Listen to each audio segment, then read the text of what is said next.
And in some simple way, that's what we're practicing.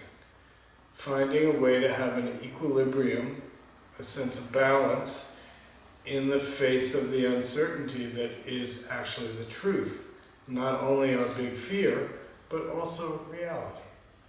And how to find that balance point in the midst of it. And every week I talk about it in a little bit of a different way, but it's the same simple prescription of drop in, find your center, breathe slowly into it, and give yourself a chance to have a little space, distance, a little moment where you can observe rather than being reactive all the time. And a prescription works whether it's a psychological context or a practice context. It's take that moment to stop, to get a clear view and respond to what is rather than what we wish it to be. I was talking to somebody the other day. I've mentioned it a few times, and I don't know if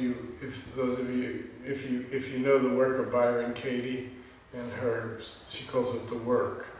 And it's this very simple technique, and it has to do with challenging beliefs and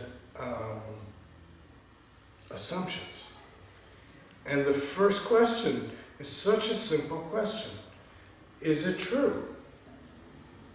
The second question is my favorite question, because it says, okay, is it really true?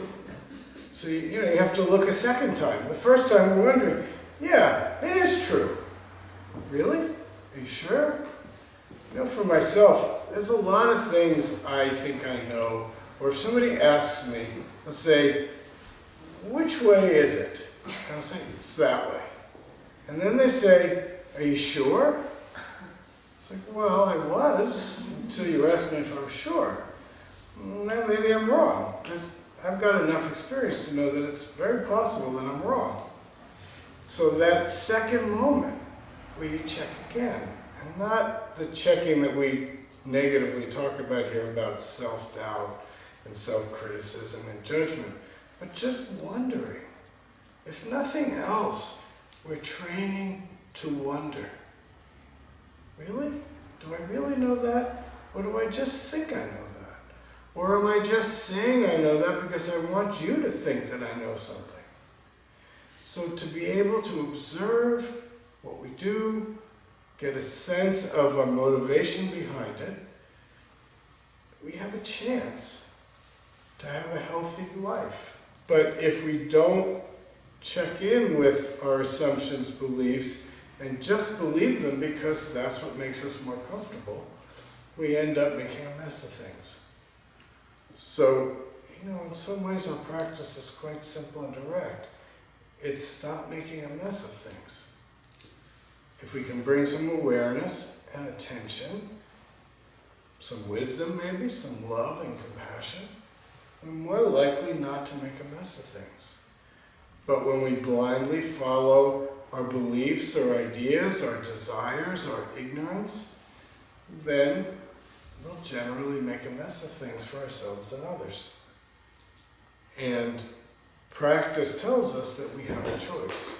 And what Gary's talk is pointing to is that if we remember these simple principles of not knowing, that recognition that our beliefs and ideas are only beliefs and ideas, they're not necessarily the truth.